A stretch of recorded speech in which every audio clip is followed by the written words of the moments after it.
You fool! Warren is dead.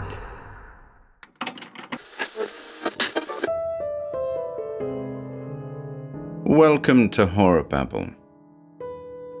Continuing the theme of the Underworld series that's currently ongoing, we have another tale of adventure in store for you by the great Robert E. Howard, The Dwellers Under the Tombs.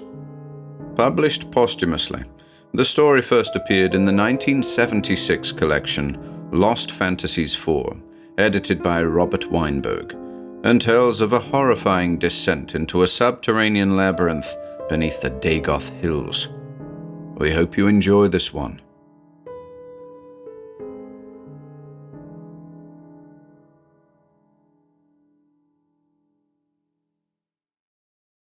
The Dwellers Under the Tombs by Robert E. Howard. 1.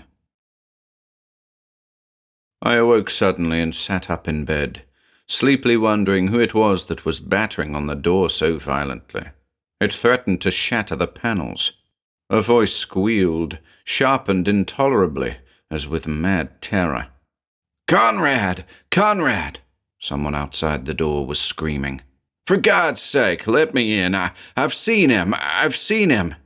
"It sounds like Job Kyles," said Conrad, lifting his long frame off the divan where he'd been sleeping, after giving up his bed to me. "Don't knock down the door," he called, reaching for his slippers. "I'm coming." "Well, hurry," squalled the unseen visitor. "I've just looked into the eyes of hell." Conrad turned on a light and flung open the door, and in half fell, half staggered a wild-eyed shape which I recognized as the man Conrad had named, Job Kyles, a sour, miserly old man who lived on the small estate which adjoined that of Conrad. Now a grisly change had come over the man, usually so reticent and self-possessed. His sparse hair fairly bristled, and drops of perspiration beaded his grey skin, and from time to time he shook as with a violent ague. "What in God's name is the matter, Kyles?" exclaimed Conrad, staring at him. "You look as if you'd seen a ghost." "A ghost?" Kyles' high-pitched voice cracked and dribbled off into a shriek of hysterical laughter. "I've just seen a demon from hell. I tell you, I saw him tonight. Just a few minutes ago. He looked in at my window and laughed at me. Oh, God, that laugh!" "Who?" snapped Conrad impatiently. "My brother Jonas," screamed old Kyles. Even Conrad started. Job's twin brother Jonas had been dead for a week. Both Conrad and I had seen his corpse placed in the tomb high upon the steep slopes of the Dagoth Hills. I remembered the hatred which had existed between the brothers, Job the miser, Jonas the spendthrift, dragging out his last days in poverty and loneliness, in the ruined old family mansion on the lower slopes of the Dagoth Hills, all the brooding venom in his embittered soul centering on the penurious brother who dwelt in a house of his own in the valley. This feeling had been reciprocated. Even when Jonas lay dying, Job had only grudgingly allowed himself to be persuaded to come to his brother. As it chanced, he had been alone with Jonas when the latter died, and the death scene must have been hideous, for Job had run out of the room, grey-faced and trembling, pursued by a horrible cackle of laughter, broken short by the sudden death rattle. Now old Job stood shaking before us, sweat pouring off his grey skin, and babbling his dead brother's name. "I saw him. I sat up later tonight than usual. Just as I turned out the light to go to bed, his face leered at me through the window, framed in the moonlight. He's come back from hell to drag me down, as he swore to do as he lay dying. He's not human. He hadn't been for years. I suspected it when he returned from his long wandering in the Orient. He's a fiend in human shape, a vampire. He plans my destruction, body and soul." I sat speechless, utterly bewildered, and even Conrad found no words. Confronted by the apparent evidence of complete lunacy, what is a man to say or do? My only thought was the obvious one, that Job Kyles was insane. Now he seized Conrad by the breast of his dressing gown and shook him violently in the agony of his terror. "There's but one thing to do," he cried, the light of desperation in his eyes. "I must go to his tomb. I must see with my own eyes if he still lies there where we laid him. And you must go with me. I dare not go through the darkness alone. He might be waiting for me, lying in wait behind any hedge or tree." "This is madness, Kyles," expostulated Conrad. "Jonas is dead. You had a nightmare." "Nightmare?" His voice rose in a cracked scream.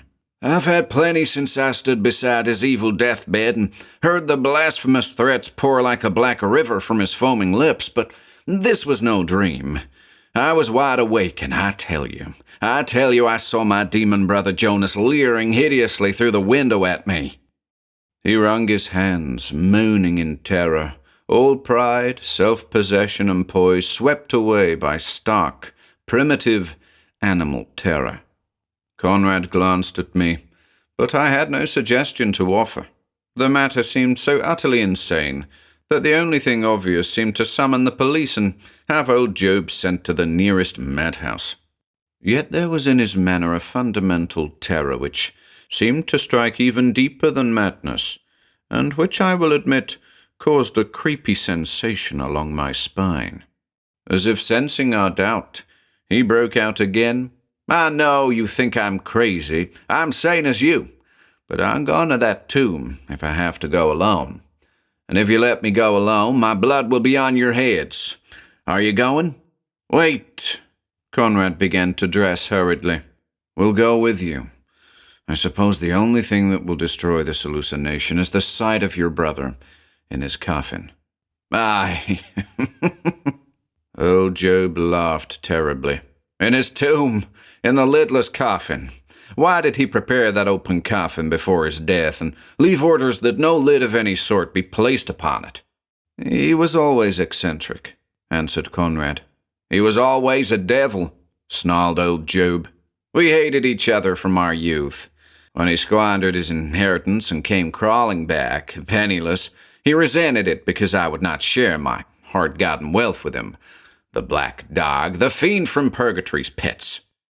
"Well, we'll soon see if he's safe in his tomb," said Conrad. "Ready, O'Donnell?"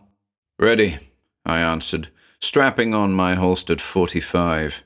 Conrad laughed. "Can't forget your Texas raising, can you?" he bantered. "You think you might be called on to shoot a ghost?" "Well, you can't tell," I answered. "I don't like to go out at night without it." "Guns are useless against a vampire," said Job, fidgeting with impatience. "There's only one thing which will prevail against them, a stake driven through the fiend's black heart." "Great heavens, Job!" Conrad laughed shortly. "You can't be serious about this thing." "Why not?" A flame of madness rose in his eyes. "There were vampires in days past. There still are in Eastern Europe and the Orient. I've heard him boast about his knowledge of secret cults and black magic. I suspected it. Then, when he lay dying, he divulged his ghastly secret to me, swore he'd come back from the grave, and dragged me down to hell with him." We emerged from the house and crossed the lawn. That part of the valley was sparsely settled, though a few miles to the southeast shone the lights of the city. Adjoining Conrad's grounds on the west lay Job's estate, the dark house looming gaunt and silent among the trees. That house was the one luxury the miserly old man allowed himself. A mile to the north flowed the river, and to the south rose the sullen black outlines of those low, rolling hills, barren-crowned with long bush-clad slopes, which men call the Dagoth Hills. A curious name, not allied to any known Indian language, yet used first by the red man to designate this stunted range. They were practically uninhabited. There were farms on the outer slopes toward the river, but the inner valleys were too shallow of soil, the hills themselves too rocky for cultivation. Somewhat less than half a mile from Conrad's estate stood the rambling structure that had housed the Kyles family for some 3 centuries. At least the stone foundations dated that far back, though the rest of the house was more modern. I thought old Job shuddered as he looked at it, perched there like a vulture on a roost, against the black, undulating background of the Dagoth Hills. It was a wild, windy night through which we went on our mad quest. Clouds drove endlessly across the moon, and the wind howled through the trees, bringing strange night noises and playing curious tricks with our voices.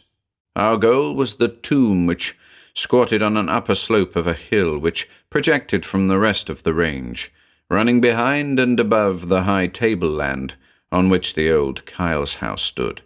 It was as if the occupant of the sepulchre looked out over the ancestral home and the valley his people had once owned from ridge to river. Now all the ground remaining to the old estate was the strip running up the slopes into the hills, the house at one end and the tomb at the other. The hill upon which the tomb was built diverged from the others, as I have said, and in going to the tomb we passed close by its steep, thicket-clad extremity, which fell off sharply in a rocky, bush-covered cliff. We were nearing the point of this ridge, when Conrad remarked, "What possessed Jonas to build his tomb so far from the family vaults?" "He did not build it," snarled Job.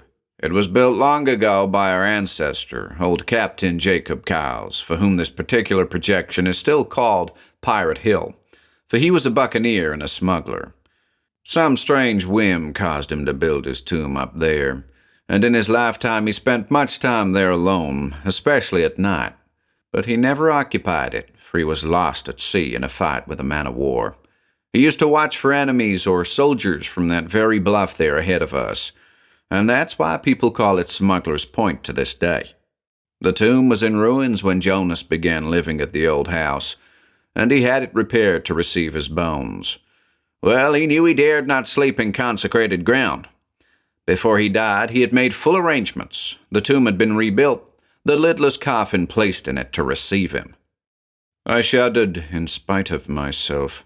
The darkness, the wild clouds scudding across the leprous moon, the shrieking wind noises, the grim dark hills looming above us, the wild woods of our companion, all worked upon my imagination to people the night with shapes of horror and nightmare.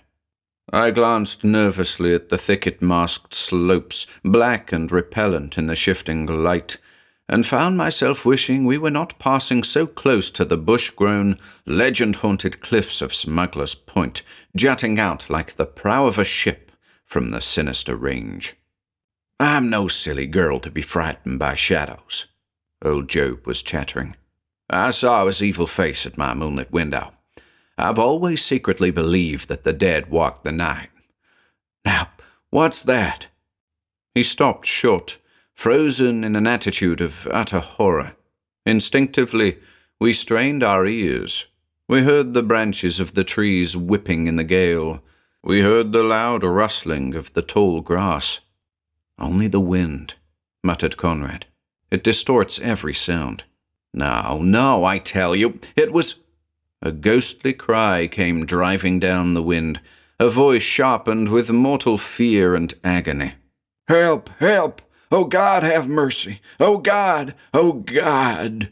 "My brother's voice," screamed Job. "He's calling to me from hell." "Which way did it come from?" whispered Conrad, with lips suddenly dry. "I don't know." The goose-flesh stood out clammily on my limbs. "I couldn't tell.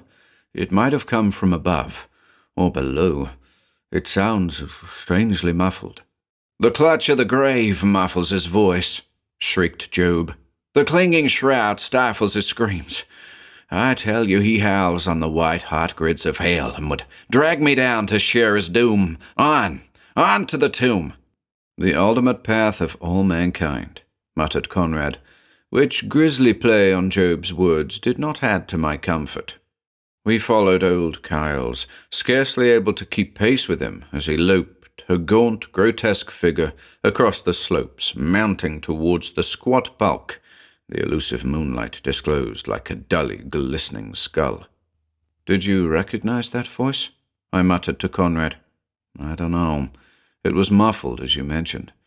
It might have been a trick of the wind. If I said I thought it was Jonas, you'd think me mad." "Not now," I muttered.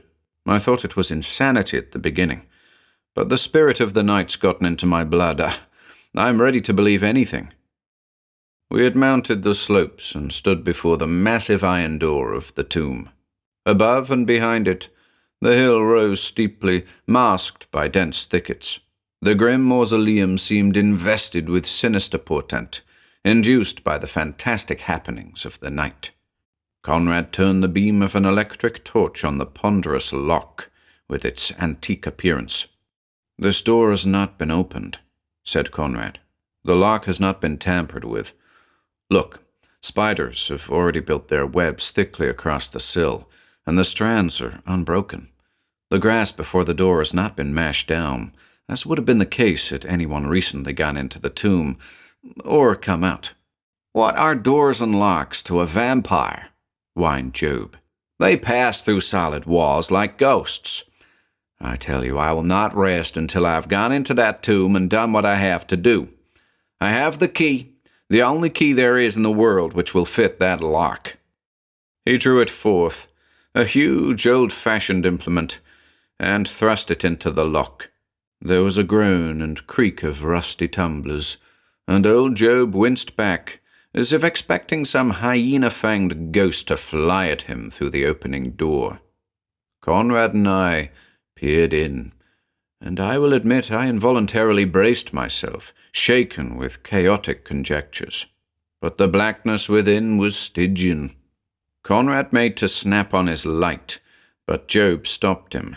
The old man seemed to have recovered a good deal of his normal composure. "Give me the light," he said, and there was grim determination in his voice. "I'll go in alone. If he has returned to the tomb, if he is again in his coffin, I know how to deal with him. Wait here, and if I cry out, or if you hear the sounds of a struggle, rush in." "But," Conrad began an objection. "Don't argue," shrieked old Kyles, his composure beginning to crumble again.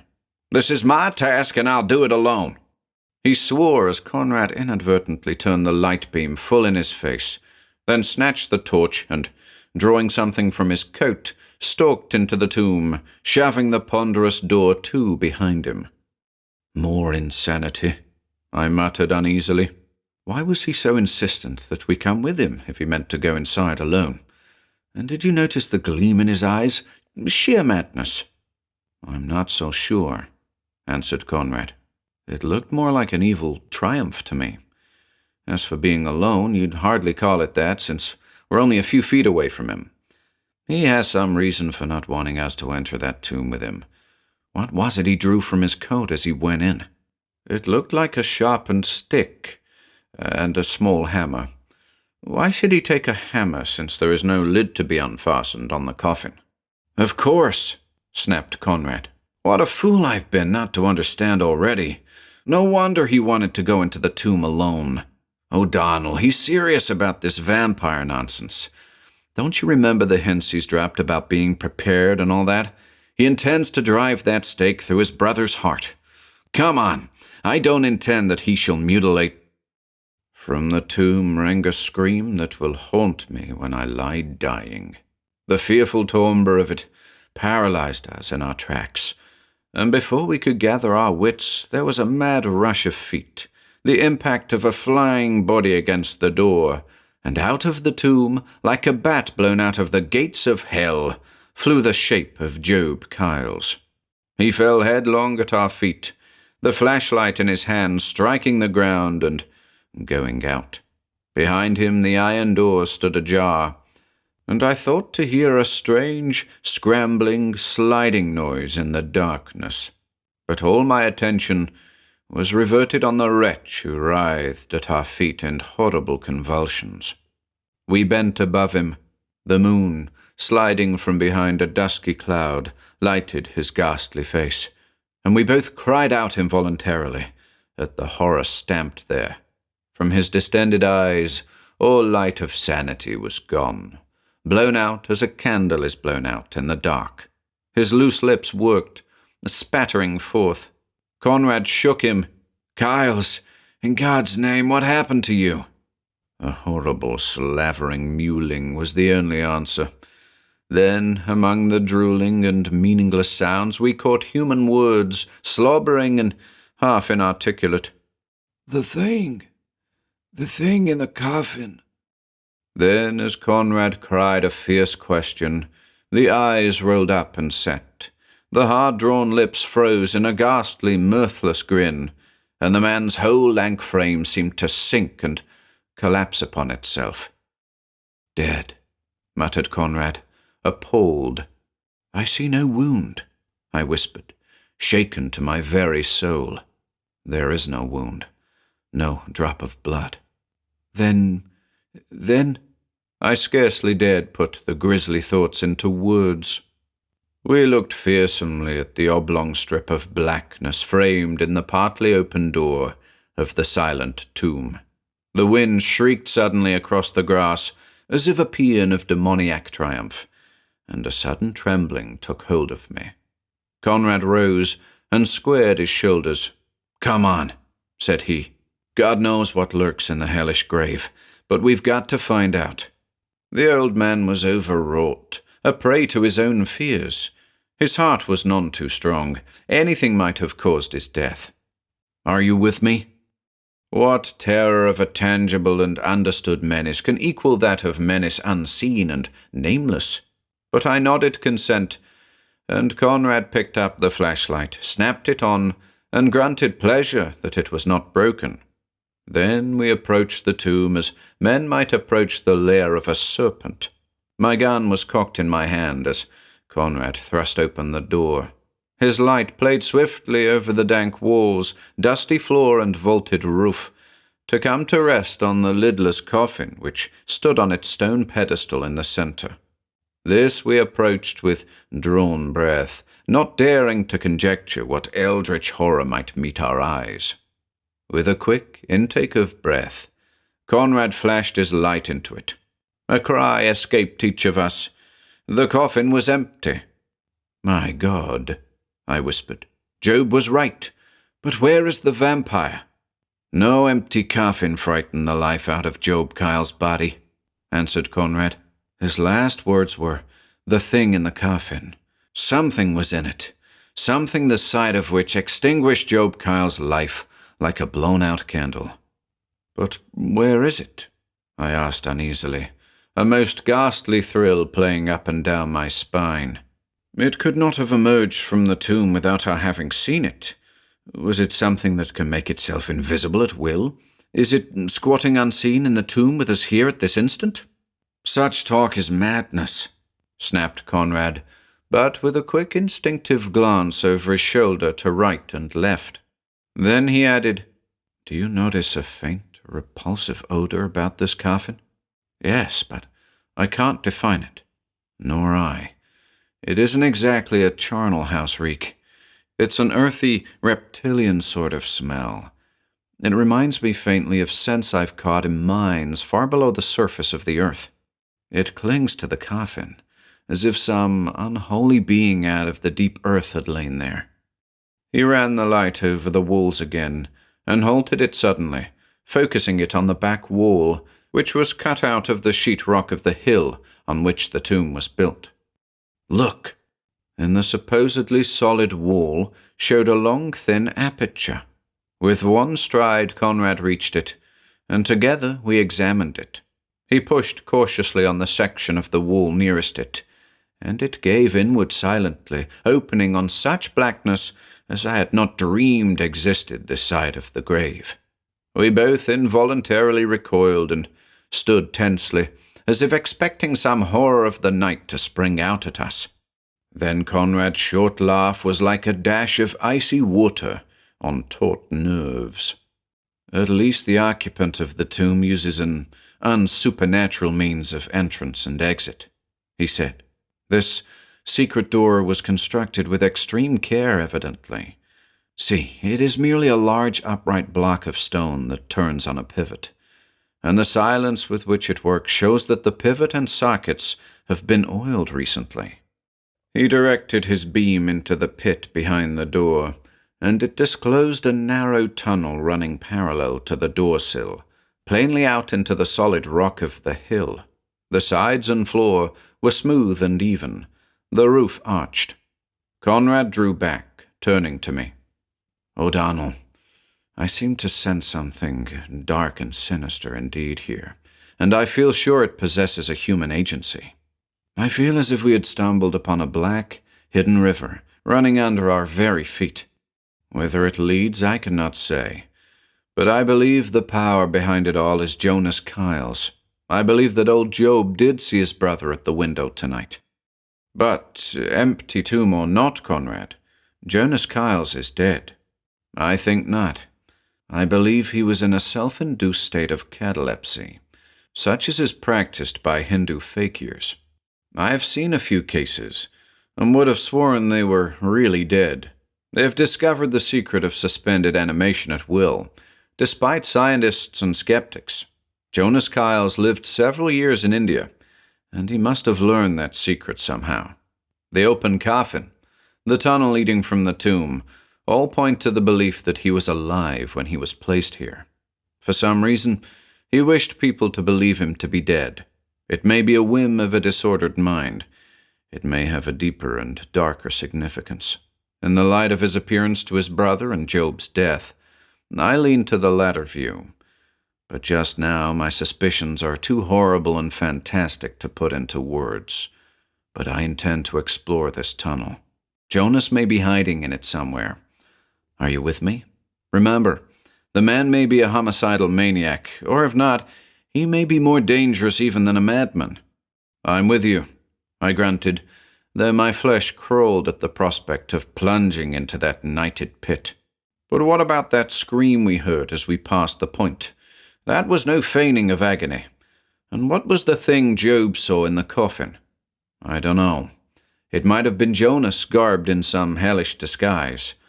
I'll admit there is much mystery attached to this matter, even if we accept the theory that Jonas is alive and behind it all. But we'll look into that tunnel. Help me lift Job. We can't leave him lying here like this. We'll put him in the coffin. And so we lifted Job Kyles and laid him in the coffin of the brother he had hated, where he lay with his glassy eyes staring from his frozen grey features. As I looked at him, the dirge of the wind seemed to echo his words in my ears. On to the tomb. And his path had indeed led him to the tomb.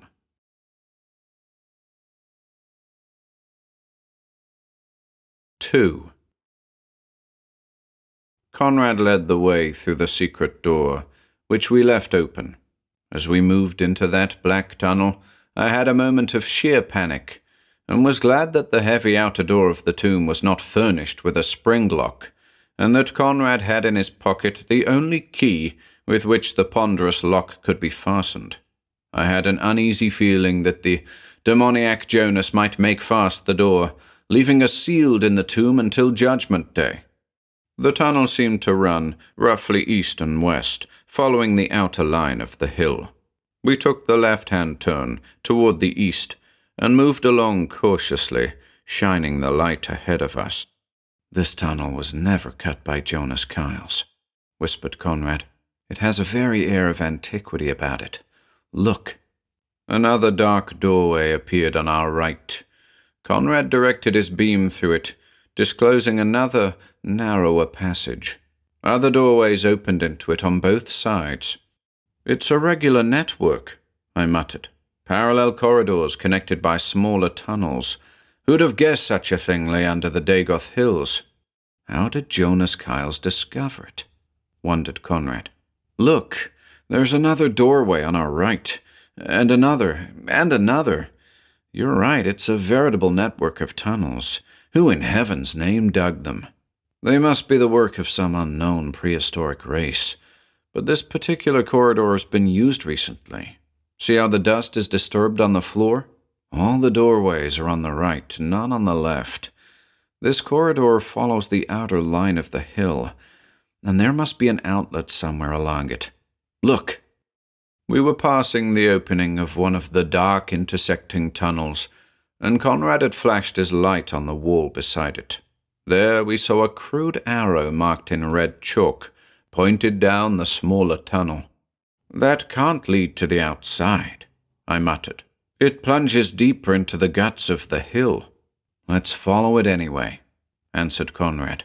"We can find our way back to this outer tunnel easily."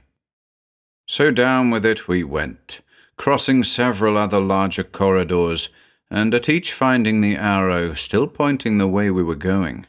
Conrad's thin beam seemed almost lost in that dense blackness, and nameless forebodings and instinctive fears haunted me as we plunged deeper and deeper into the heart of that accursed hill.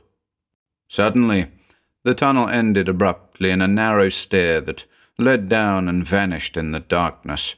An involuntary shudder shook me as I looked down those carven steps. What unholy feet had padded them in forgotten ages? Then we saw something else, a small chamber opening onto the tunnel just at the head of the stair, and as Conrad flashed his light into it, an involuntary exclamation burst from my lips. There was no occupant, but plenty of evidence of recent occupation. We entered and stood following the play of the thin finger of light. That the chamber had been furnished for human occupancy was not so astonishing in the light of our previous discoveries, but we stood aghast at the condition of the contents. A camp cot lay on its side, broken, the blankets strewn over the rocky floor in ragged strips. Books and magazines were torn to bits and scattered aimlessly about. Cans of food lay carelessly about, battered and bent. Some burst and the contents spilled. A lamp lay smashed on the floor. "A hideout for somebody," said Conrad, "and I'll stake my head it's Jonas Kyle's. But what a chaos! Look at these cans, apparently burst open by having been struck against the rock floor. And those blankets torn in strips, as a man might rip a piece of paper. Good God, O'Donnell, no human being could work such havoc." "A madman might," I muttered. "What's that?" Conrad had stopped and picked up a notebook. He held it up to his light. "Badly torn," he grunted. "But here's luck anyway. It's Jonas Kyle's diary. I know his handwriting. Look, this last page is intact, and it's dated today. Positive proof that he's alive, or other proof lacking." "But where is he?" I whispered, looking fearfully about. "And why all this devastation?" "The only thing I can think of," said Conrad, "is that the man was at least partly sane when he entered these caverns, but has since become insane. We'd best be alert. If he is mad, it's altogether possible that he might attack us in the dark." "I've thought of that," I growled with an involuntary shudder. "It's a pretty thought, a madman lurking in these hellish black tunnels to spring on our back. Go ahead, read the diary while I keep an eye on the door." "I'll read this last entry," said Conrad. "Perhaps it will throw some light on the subject." And focusing the light on the cramped scroll, he read, "All is now in readiness for my grand coup. Tonight, I leave this retreat forever, nor will I be sorry, for the eternal darkness and silence are beginning to shake even my iron nerves. I am becoming imaginative. Even as I write, I seem to hear stealthy sounds, as of things creeping up from below, although I have not seen so much as a bat or a snake in these tunnels. But tomorrow I will have taken up my abode in the fine house of my accursed brother, while he, and it is a jest so rare I regret that I cannot share it with someone, he will take my place in the cold darkness, darker and colder than even these dark tunnels. I must write, if I cannot speak of it, for I am thrilled by my own cleverness. What diabolical cunning is mine? With what devilish craft have I plotted and prepared? Not the least was the way in which, before my death, if the fools only knew, I worked on my brother's superstitions, dropping hints and letting fall cryptic remarks. He always looked on me as a tool of the evil one. Before my final illness, he trembled on the verge of belief that I'd become supernatural or infernal. Then, on my deathbed, when I poured my full fury upon him, his fright was genuine. I know that he is fully convinced that I am a vampire. Well do I know my brother. I am as certain as if I saw him that he fled his home and prepared a stake to drive through my heart. But he will not make a move until he is sure that what he suspects is true. This assurance I will lend him. Tonight, I will appear at his window. I will appear and vanish. I do not want to kill him with fright, because then my plans would be set at naught. I know that when he recovers from his first fright, he will come to my tomb to destroy me with his stake, and when he is safely in the tomb, I will kill him. I will change garments with him, lay him safely in the tomb, in the open coffin, and steal back to his fine house.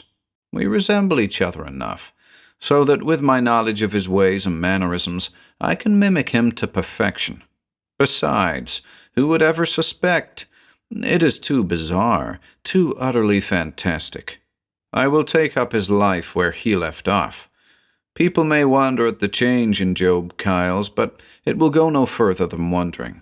I will live and die in my brother's shoes, and when the real death comes to me, may it be long deferred, I will lie in state in the old Kyles vaults, with the name of Job Kyles on my headstone, while the real Job sleeps unguessed in the old tomb on Pirate Hill. Oh, it is a rare, rare jest. I wonder how old Jacob Kyles discovered these subterranean ways. He did not construct them. They were carved out of dim caverns and solid rock by the hands of forgotten men. How long ago, I dare not venture a conjecture. While hiding here, waiting for the time to be ripe, I have amused myself by exploring them. I have found that they are far more extensive than I had suspected. The hills must be honeycombed with them, and they sink into the earth to an incredible depth, tier below tier, like the stories of a building, each tier connected with the one below by a single stairway. Old Jacob Kyles must have used these tunnels, at least those of the upper tier, for the storing of plunder and contraband. He built the tomb to mask his real activities, and of course cut the secret entrance and hung the doorstone on the pivot. He must have discovered the burrows by means of the hidden entrance at Smuggler's Point. The old door he constructed there was a mere mass of rotting splinters and rusty metal when I found it. As no one ever discovered it after him, it is not likely anyone will find the new door I built with my own hands, to replace the old one. Still, I will take the proper precautions in due time. I have wondered much as to the identity of the race which must once have inhabited these labyrinths. I have found no bones or skulls, though I have discovered in the upper tier curiously hardened copper implements. On the next few stories, I found stone implements, down to the 10th tier, where they disappeared. Also, on the topmost tier, I found portions of walls decorated with paintings, greatly faded, but evidencing undoubted skill. These picture paintings I found on all the tiers down to and including the 5th, though each tier's decorations were cruder than those of the one above, until the last paintings were mere meaningless daubs, such as an ape might make with a paintbrush. Also, the stone implements were much cruder on the lower levels, as was the workmanship of the roofs, stairs, doorways, etc. One gets a fantastic impression of an imprisoned race burrowing deeper and deeper into the black earth, century by century, and losing more and more of their human attributes as they sank to each new level. The 15th tier is without rhyme or reason, the tunnels running aimlessly, without apparent plan, so striking a contrast to the topmost tier, which is a triumph of primitive architecture, that it is difficult to believe them to have been constructed by the same race. Many centuries must have elapsed between the building of the two tiers, and the builders must have become greatly degraded. But the 15th tier is not the end of these mysterious burrows. The doorway opening on the single stairway at the bottom of the lowest tier was blocked by stones which had fallen from the roof, probably hundreds of years ago, before old Captain Jacob discovered the tunnels. Prompted by curiosity, I cleared away the debris, in spite of the tax it was on my strength, and opened a hole in the heap this very day, although I did not have time to explore what lay beneath. Indeed, I doubt if I could do so, for my light showed me not the usual series of stone stairs, but a steep, smooth shaft leading down into the blackness. An ape or a serpent might pass up and down it, but not a human being. Into what unthinkable pits it leads, I do not care to even try to guess. For some reason, the realization that the 15th tier was not of the unstepped shaft gave me a strangely creepy feeling, and led me to fantastic conjectures regarding the ultimate fate of the race which once lived in these hills. I had supposed the diggers, sinking lower and lower in the scale of life, had become extinct in the lower tiers, although I had not found any remains to justify my theories. The lower tiers do not lie in almost solid rock, as do those near the surface. They are out into black earth, and a very soft sort of stone, and were apparently scooped out with the most primitive utensils. They even appear in places to have been dug out with fingers and nails. It might be the burrowings of animals, except for the evident attempt to imitate the more orderly systems above. But below the 15th tier, as I could see, even by my superficial investigations from above, all mimicry ceases. The diggings below the 15th tier are mad and brutish pits, and to what blasphemous depths they descend I have no wish to know. I am haunted by fantastic speculations as to the identity of the race which literally sunk into the earth and disappeared in its black depths so long ago.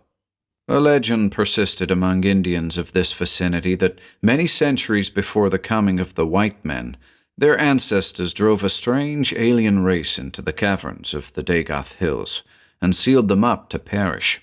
That they did not perish, but survived somehow for at least several centuries, is evident. Who they were, whence they came, what was their ultimate fate will never be known. Anthropologists might glean some evidence from the paintings on the upper tier, but I do not intend that anyone shall ever know about these burrows. Some of these dim pictures depict unmistakable Indians, at war with men evidently of the same race as the artists. These models, I should venture to say, resembled the Caucasian type, rather than the Indian. But the time approaches for my call on my beloved brother. I will go forth by the door in Smuggler's Point, and return the same way. I will reach the tomb before my brother, however quickly he comes, as come I know he will. Then, when the deed is done, I will go forth from the tomb, and no man shall ever set foot in these corridors again. For I shall see that the tomb is never opened, and a convenient dynamite blast shall shake down enough rocks from the cliffs above to effectually seal the door in Smuggler's Point forever. Conrad slipped the notebook into his pocket. Mad or sane, he said grimly, Jonas Kyles is a proper devil. I am not greatly surprised, but I am slightly shocked. What a hellish plot. But he erred in one thing. He apparently took it for granted that Job would come to the tomb alone. The fact that he did not was sufficient to upset his calculations. Ultimately, I answered, yet insofar as Job is concerned, Jonas has succeeded in his fiendish plan. He managed to kill his brother somehow. Evidently, he was in the tomb when Job entered. He frightened him to death somehow, then, evidently realizing our presence, slipped away through the secret door. Conrad shook his head. A growing nervousness had made itself evident in his manner as he had progressed with the reading of the diary. From time to time, he had paused and lifted his head in a listening attitude. O'Donnell, I do not believe that it was Jonas that Job saw in the coffin. I have changed my opinion somewhat. An evil human mind was first at the back of all this, but some of the aspects of this business I cannot attribute to humanity. That cry we heard at the point, the condition of this room, the absence of Jonas, all indicate something even darker and more sinister than Jonas Kyle's murder plot. What do you mean? I asked uneasily. Suppose that the race which dug these tunnels did not perish, he whispered. Suppose their descendants still dwell in some state of abnormal existence in the black pits below the tiers of corridors. Jonas mentions in his notes that he thought to hear stealthy sounds, as of things creeping up from below. But he lived in these tunnels for a week, I expostulated. You forget that the shaft leading to the pits was blocked up until today, when he cleared away the rocks. O'Donnell, I believe that the lower pits are inhabited, that the creatures have found their way up into these tunnels, and that it was the sight of one of them sleeping in the coffin which killed Job Kiles. But this is utter madness, I exclaimed. Yet these tunnels were inhabited in times past, and according to what we have read, the inhabitants must have sunk to an incredibly low level of life. What proof have we that their descendants have not lived on in the horrible black pits which Jonas saw below the lower tier? Listen. He had snapped off his light, and we had been standing in the darkness for some minutes. Somewhere I heard a faint, sliding, scrambling noise. Stealthily, we stole into the tunnel. It is Jonas Kiles, I whispered, but an icy sensation stole up and down my spine. Then he has been hiding below, muttered Conrad. The sounds come from the stairs, as of something creeping up from below. I dare not flash the light. If he is armed, it might draw his fire. I wondered why Conrad, iron-nerved in the presence of human enemies, should be trembling like a leaf. I wondered why cold trickles of nameless horror should trace their way along my spine. And then I was electrified. Somewhere back up the tunnel, in the direction from which we had come, I heard another soft, repellent sound. And at that instant Conrad's fingers sunk like steel into my arm. In the murky darkness below us, 2 yellow oblique sparks suddenly glittered. "My God!" came Conrad's shocked whisper. "That's not Jonas Kiles." As he spoke, another pair joined the first. Then suddenly the dark well below us was alive with floating yellow gleams, like evil stars reflected in a nighted gulf. They flowed up the stairs toward us, silently, except for that detestable sliding sound. A vile, earthy smell welled up to our nostrils. "Back, in God's name!" gasped Conrad, and we began to move back away from the stairs, up the tunnel down which we had come. Then suddenly there came the rush of some heavy body through the air, and wheeling, I fired blindly and point-blank in the darkness. And my scream, as the flash momentarily lighted the shadow, was echoed by Conrad. The next instant, we were racing up the tunnel as men might run from hell, while behind us something flopped and floundered and wallowed on the floor in its death throes. "Turn on your light," I gasped. "We mustn't get lost in these hellish labyrinths." The beam stabbed the dark ahead of us and showed us the outer corridor where we had first seen the arrow. There we halted an instant, and Conrad directed his beam back down the tunnel. We saw only the empty darkness, but beyond that short ray of light, God only knows what horrors crawled through the blackness. My God, Conrad panted. Did you see? Did you see?" "I don't know," I gasped. I glimpsed something, like a flying shadow, in the flash of the shot. It wasn't a man. It had a head something like a dog."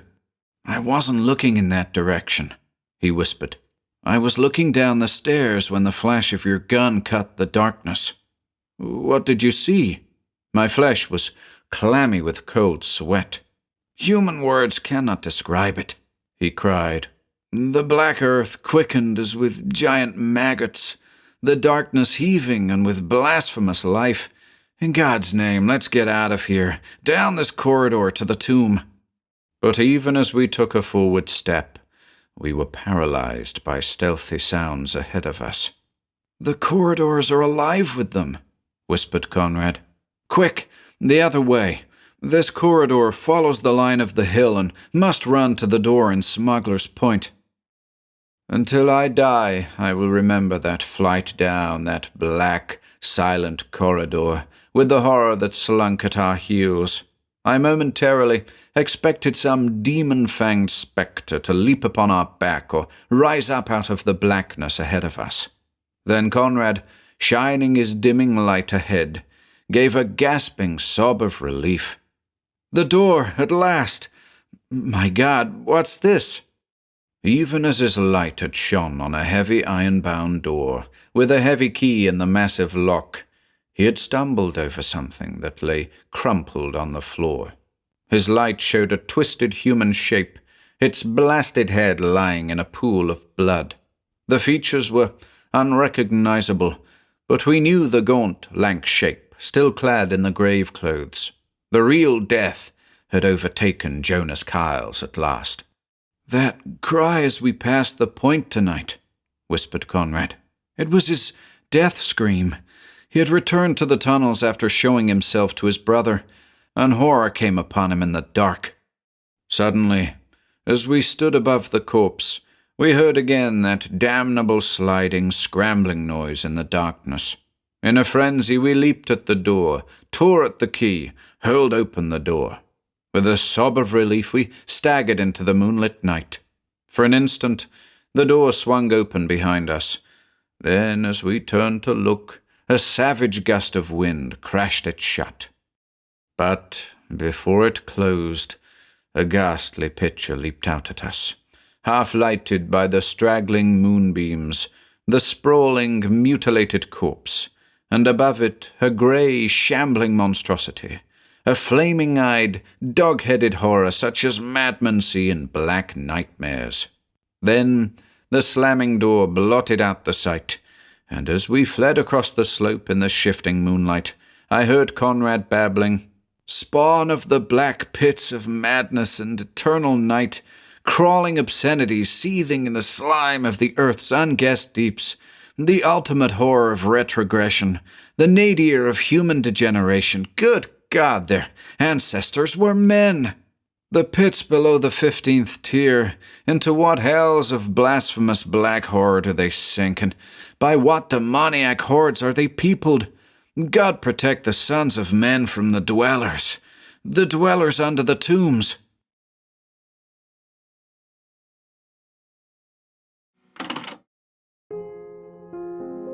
If you enjoyed listening today, be sure to subscribe to the channel by hitting the red subscribe button below. After doing so, click the bell icon next to the subscribe button to receive new content notifications. If you'd like to support our work and receive exclusive perks, consider becoming a channel member by clicking the join button below. To support us in other ways, see the video description for links to our Bandcamp and Patreon pages, our merch store over at Teespring, and further information relating to our releases on Audible, iTunes, and Spotify. And until next time,